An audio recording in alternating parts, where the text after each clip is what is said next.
j'espère que vous allez bien. Visa visiteur et les motifs de refus. Il y a plein de motifs de refus concernant visa visiteur. Aujourd'hui, je vais parler des deux motifs qui sont vraiment très très fréquents. Le premier motif constitue à peu près 59% selon les statistiques de 2016.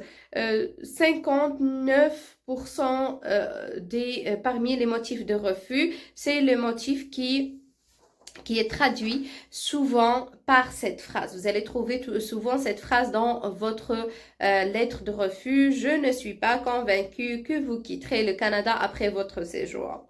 C'est-à-dire que tout simplement, vous n'avez pas démontré à l'agent d'immigration que vous avez des liens d'attachement dans votre pays d'origine. C'est quoi ces liens d'attachement? C'est votre travail. Donc, il faut montrer que vous avez une situation stable dans votre pays, vous avez un salaire, vous avez occupé ce poste depuis minimum 2 ans, vous avez un très bon salaire, vous avez des propriétés, maisons,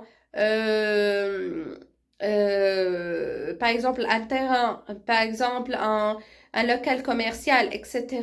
Il faut aussi démontrer que vous avez des liens familiaux. Des liens familiaux, c'est votre famille, vos parents, vos frères, vos sœurs, oncles, tantes, etc. Et ou bien tout simplement pour les gens qui sont mariés, votre femme que vous avez laissée déjà au pays et vos enfants. Il faut vraiment prendre le temps de répondre à toutes ces questions dans la lettre explicative qui constitue un élément indispensable dans une demande visa visiteur. On ne peut pas envoyer un dossier visa visiteur sans inclure la lettre explicative qui traite ces éléments-là. Peut-être dans la prochaine vidéo, je vais vous montrer ou vous expliquer qu'est-ce qu'il faut écrire exactement au niveau de cette lettre explicative.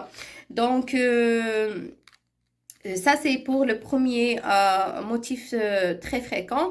Le deuxième motif qui constitue en lui-même seulement 80% des motifs de refus, qui est un motif en 2017, pardon, selon les statistiques de 2017.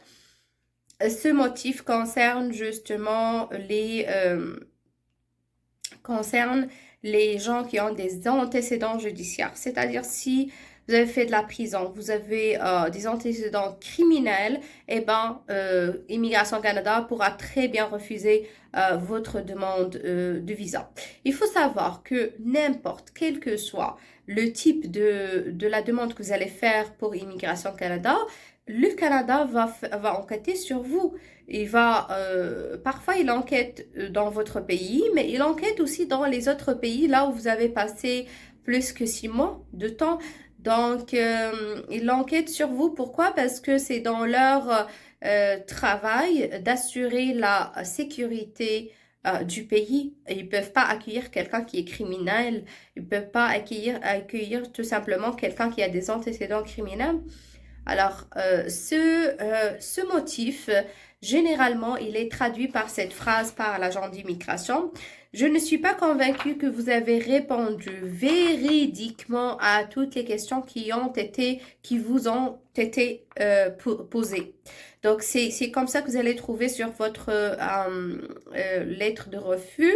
Alors, comment maintenant résoudre ce problème? Tout simplement pour les gens qui ont déjà passé la prison et qui ont passé déjà, que ça passait déjà la période de 5 ans. C'est-à-dire, ils ont fait la prison et puis c'est passé déjà 5 ans de plus de la date de fin de leur période en prison. Il y a une procédure qu'ils peuvent faire et inclure le document obtenu dans n'importe quelle demande au Canada. Donc, voilà. Donc, ça, c'était les deux raisons. Je voulais pas, peut-être dans les prochaines vidéos, je vais aborder les autres raisons. Mais ça, c'est vraiment les raisons que j'ai trouvé que c'est très important que de vous parler de ces raisons-là parce qu'ils se répètent souvent. Donc, on parle de 80% de refus de ces raisons-là dans la refus de demande. On parle de 59% quand même, c'est des pourcentages très importants. C'était avec vous, Madame Tissamra Arnoug, consultante en immigration canadienne du bureau de l'immigration BESMA de Montréal. Je vous souhaite une agréable journée et je vous dis merci de votre attention. À la